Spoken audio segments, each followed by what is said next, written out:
She didn't even last 20 minutes before dialing 911. My wife had just moved in. Boxes still in the truck. We were laughing, setting up the living room, when a sharp knock hit the door 3 times, fast and angry. I looked through the peephole and already knew who it was. HOA Karen, lips tight, clipboard in hand, eyes scanning like she owned the entire block. "You can't live here," she barked the moment I opened the door. No hello, no introduction. "This property isn't approved for tenants like her." I stepped halfway outside, already feeling my blood warm up. Tenants like who exactly? Karen didn't blink. "You know what I mean. No need to get defensive. You didn't get HOA approval for her, so I'm calling the police." And she did. Right there on the porch. Dialed 911 like she was reporting a robbery. Gave them our address. Told them we had an unauthorized squatter. My wife stood behind me, calm as ever, watching Karen like she was watching a mosquito buzz around before a smack. "You done?" my wife asked, stepping forward. Karen stared her down.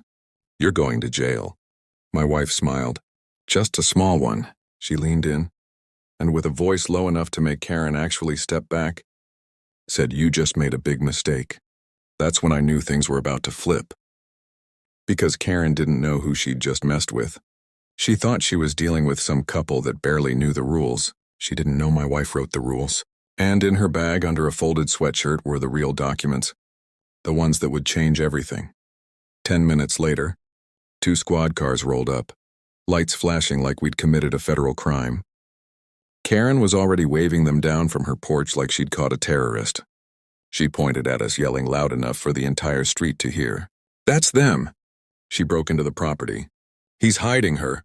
They're lying about ownership. One of the officers, a younger guy with mirrored glasses, approached cautiously. The second officer followed, hand resting near his belt. I could see they were on edge. Karen had clearly made it sound serious. My wife didn't flinch. She calmly pulled out a thick folder from her bag and held it at her side like a weapon. "Not a word yet. Just watching." The lead officer stepped up.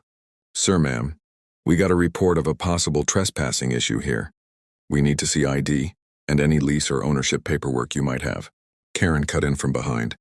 "Don't believe anything they show you. That woman doesn't belong here and they forged those papers. I'm on the HOA board, I'll handle this." But the cop raised his hand to silence her. "Ma'am, if you speak again before we assess the situation, you'll be asked to step away." That shut her up, at least for now. I reached for my wallet, but my wife was already opening the folder. This was just the beginning. Watch the full HOA Karen story in my long video. Link is in the description.